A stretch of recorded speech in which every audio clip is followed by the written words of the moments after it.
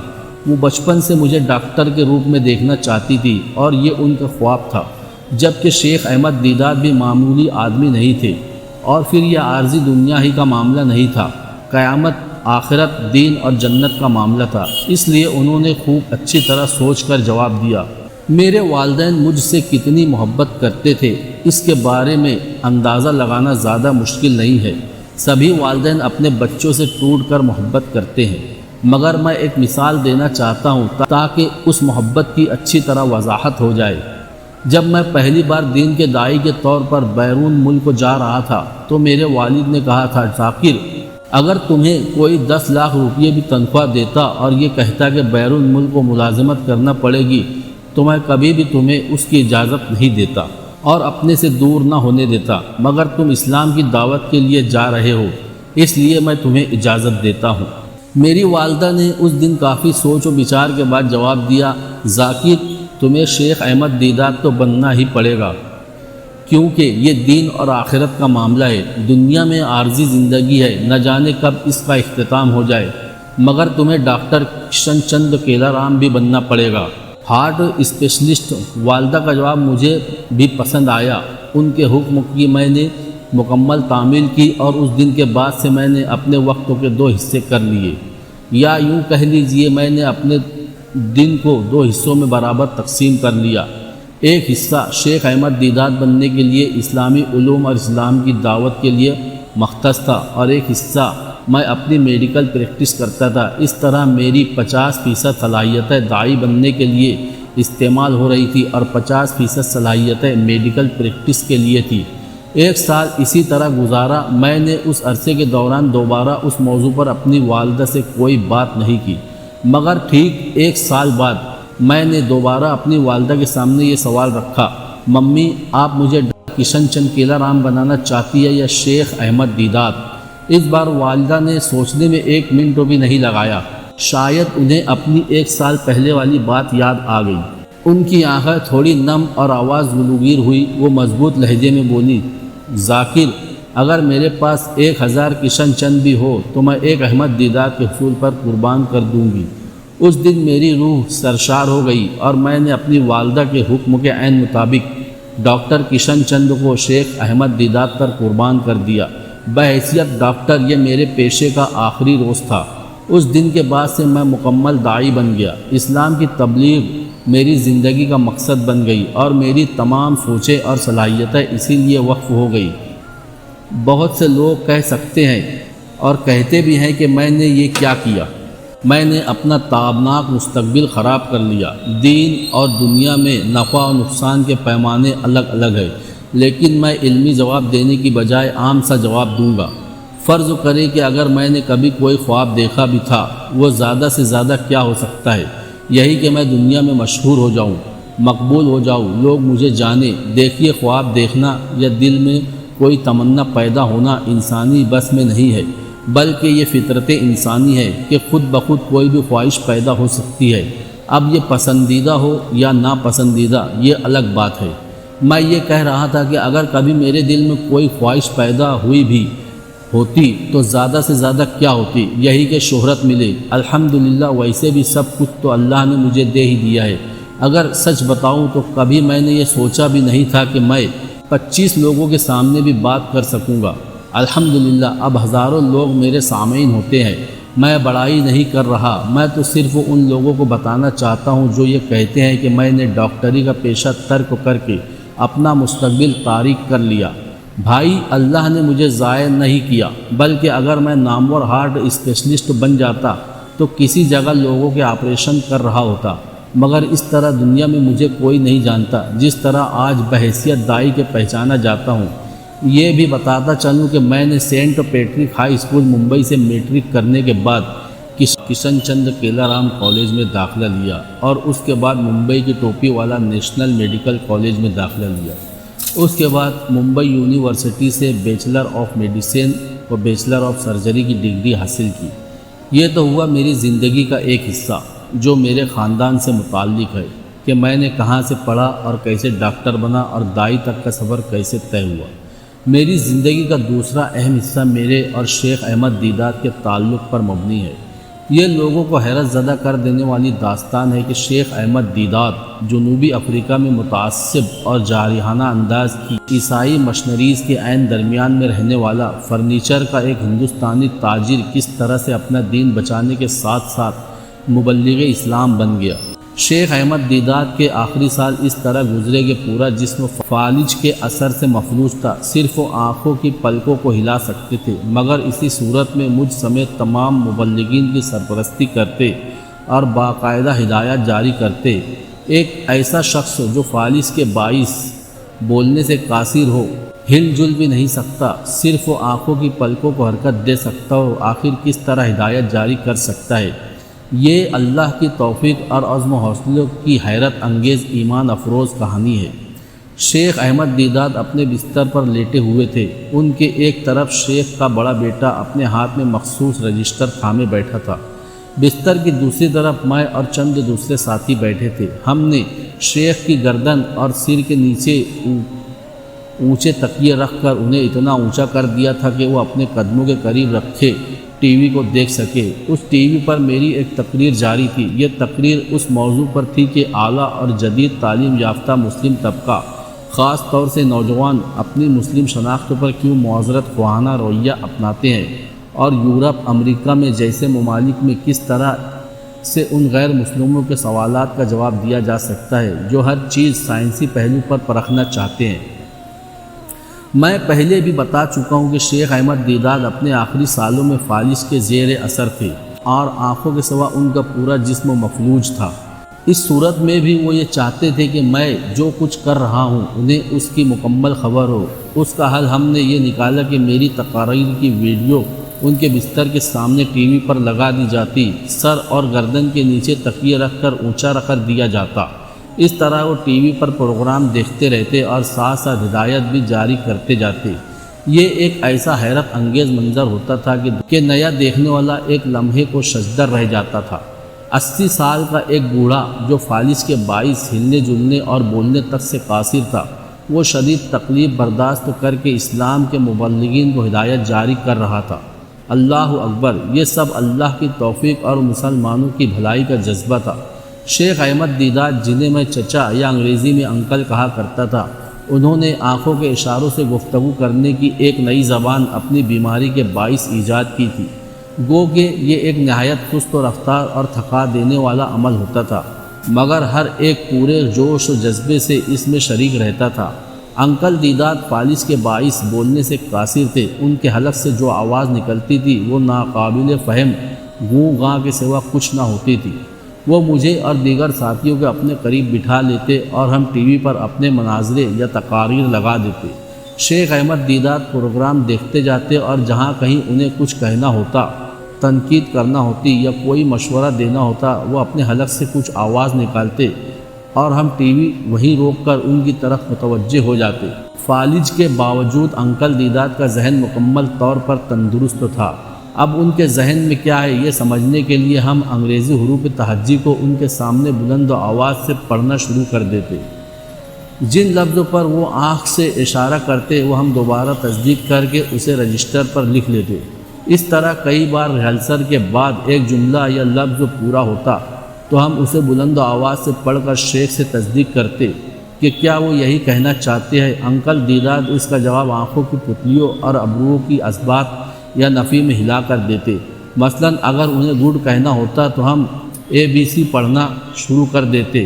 جب جی پر پہنچتے تو وہ آنکھ سے اشارہ کر دیتے اور ہم دوسرے لفظ کی تلاش کا سفر شروع کر دیتے۔ جب انکل احمد دیدات زیادہ خوش ہوتے تو وہ رونا شروع کر دیتے۔ ان کا رونا اس بات کا اشارہ ہوتا تھا کہ وہ اللہ اکبر کہہ رہے ہیں۔ اسی طرح کی ایک نشست میں جب انکل نے دیکھا کہ ہمارے پروگرامز میں سامعین کی تعداد ہزاروں میں ہوتی ہے اور ان میں صرف مسلمان ہی نہیں بلکہ غیر مسلم بھی شامل ہوتے ہیں، صرف یہی نہیں بلکہ غیر مسلم پیچیدہ قسم کے سوالات بھی کرتے ہیں۔ الحمدللہ کبھی آج تک ایسا نہیں ہوا کہ غیر مسلموں نے کوئی سوال اسلام سے متعلق کیا ہو اور انہیں تسلی بخش جواب نہ ملا ہو۔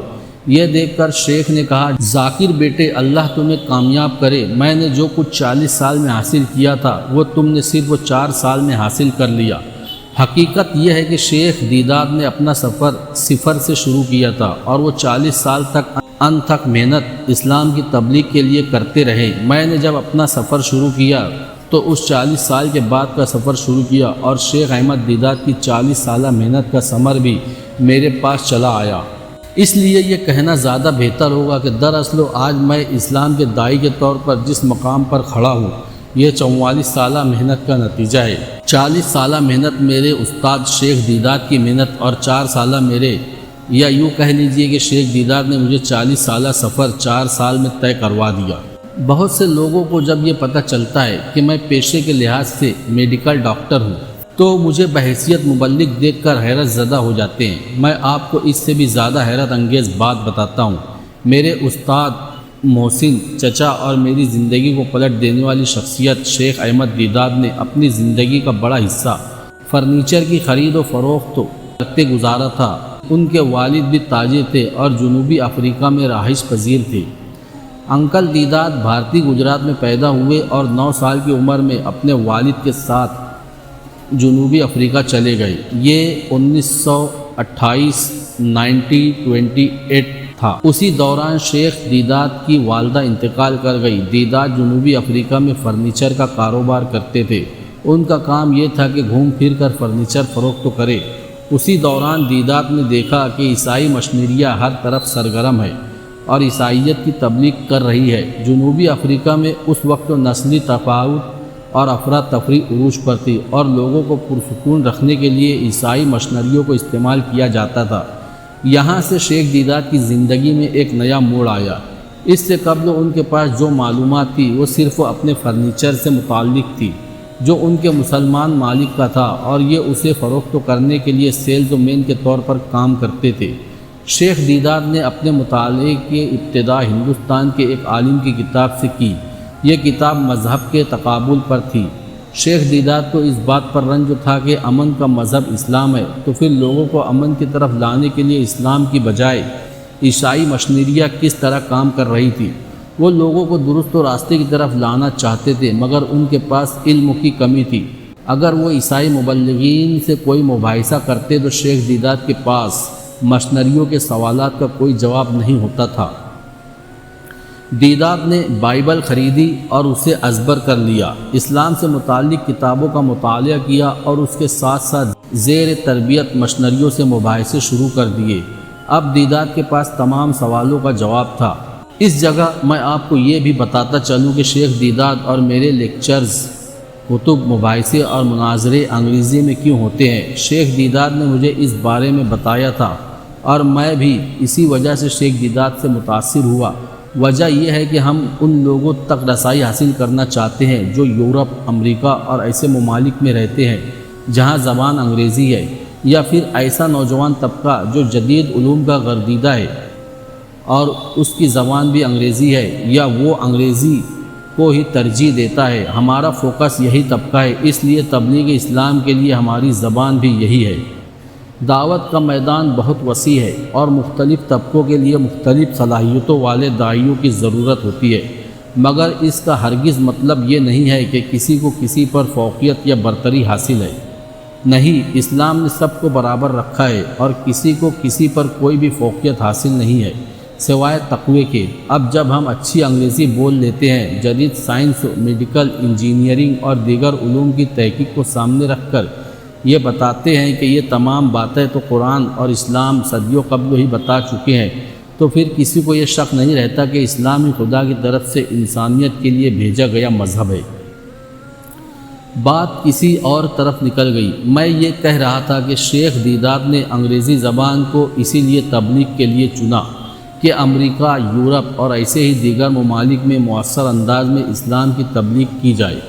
اسلام کے معاملے میں معذرت خواہانہ اور نیم دلانہ رویہ نہ اختیار کیا جائے۔ الحمدللہ ہمیں اس میں کامیابی ہوئی۔ اس بارے میں گواہی بھی جنوبی افریقہ میں مشنری رہنما ڈیوڈ ویسٹر لینڈ نے دی۔ ان کا کہنا تھا شیخ دیدات وہ شخص تھا جس نے عیسائی غلبے والے ممالک میں عیسائی مشنریوں کو جارحانہ سے مدافعانہ انداز اختیار کرنے پر مجبور کیا اور انگریزی کو اسلام کی تبلیغ کے لیے استعمال کر کے جارحانہ پیش قدمی کی۔ یہ بھی عجیب بات ہے کہ جب لوگ شیخ دیدات اور میرا نام لیتے ہیں تو ایسے کئی اہم افراد گمنامی میں رہ جاتے ہیں جنہوں نے شیخ دیدات کا سفر شروع کرنے میں مدد دی تھی اور اس عمارت کے معماروں میں سے تھے۔ اس سلسلے میں شیخ دیدات کے ذہن میں یہ آئیڈیا تھا کہ عیسائیت اور اسلام سے متعلق مباحثے کرائے جائے۔ ظاہر ہے کہ اس سے حق سامنے آ جاتا۔ یہ بھی دلچسپ بات ہے کہ اس سلسلے کا پہلا لیکچر یعنی مناظرہ یا مباحثہ 1922 میں ڈربن کے ایک سینما میں ہوا۔ اس کا عنوان محمد امن کے پیامبر تھا اور اس میں کل 15 افراد نے شرکت کی تھی۔ یعنی سن 1922 میں جس بات کو سننے کے لیے صرف 15 افراد راضی تھے، اب اس بات کو سننے کے لیے ہزاروں افراد بے تاب رہتے ہیں۔ اسی لیے شیخ دیدات نے اپنی آخری دنوں میں مجھے کہا تھا، ذاکر بیٹے، میں نے جو کچھ 40 سال میں حاصل کیا تھا وہ تم نے صرف 4 سال میں حاصل کر لیا۔ شیخ دیدات کے 2 بہت ہی قریبی دوست تھے۔ ان میں سے ایک غلام حسین وینکر تھے اور دوسرے کا نام طاہر رسول تھا۔ یہ وہ 2 افراد ہیں جن کے بارے میں انکل ہدایت دیا کرتے تھے۔ یہ میرے کیریئر کے 2 گمنام ہیرو ہیں۔ شیخ دیدات کی سرگرمیوں میں ان دونوں کا مشورہ شامل ہوتا تھا۔ 1956 میں شیخ دیدات نے اپنی انہی دونوں دوستوں کے ساتھ مل کر ڈربن میں ایک ایسا ادارہ قائم کرنے کا ارادہ کیا جو مؤثر انداز سے کتب شائع کرے اور کام کو منظم کرے۔ اسی سال Islamic production centre international Durban میں قائم ہو گیا۔ اس ادارے نے درجنوں کتب اور لیکچرز کی کئی ملین کاپیاں چھاپ کر مفت تقسیم کی۔ شیخ دیدات نے اس کے علاوہ جنوبی افریقہ میں ہی ایک تعلیمی ادارہ بھی قائم کیا۔ انہی کا ایک شاگرد میں بھی ہوں جس پر انہیں بہت فخر بھی تھا۔ 8 اگست 2005 کو شیخ دیدات کا جنوبی افریقہ میں اپنے گھر میں ہی انتقال ہو گیا۔ سعودی علماء اور حکمراں شیخ دیدات کی تبلیغی سرگرمیوں کا اس قدر احترام کرتے تھے کہ فالج ہونے کے بعد فوری طور پر انہیں خصوصی طیارے کے ذریعے سعودی عرب بلوایا گیا تاکہ ان کا علاج کیا جا سکے، مگر خدا کو یہی منظور تھا کہ وہ باقی زندگی بستر پر گزارے۔ شیخ نے واپس آنا پسند کیا اور اپنے گھر میں حیرت انگیز طریقے سے تبلیغی سرگرمیاں انجام دیتے رہے اور ایک دن خاموشی سے اپنے رب کے پاس واپس چلے گئے۔ اللہ ان کے درجات بلند فرمائے۔ میں نے شیخ کی زندگی میں ہی ان سے مشاورت کر لی تھی کہ میں ممبئی سے ایک سیٹلائٹ چینل پیس ٹی وی کے نام سے شروع کرنا چاہتا ہوں اور ممبئی میں ہی اسلامک ریسرچ فاؤنڈیشن وغیرہ بھی ان کے سامنے ہی کی بات ہے۔ یہ اسی دن کا ذکر ہے جس دن انکل دیدات نے مجھے کہا تھا کہ تم نے 40 سال کا سفر 4 سال میں طے کیا ہے۔ میں نے اسی دن ان سے کہا کہ میں مستقبل میں ایک ایسا چینل قائم کرنا چاہتا ہوں جو جدید طریقے سے اسلام کی تبلیغ کرے۔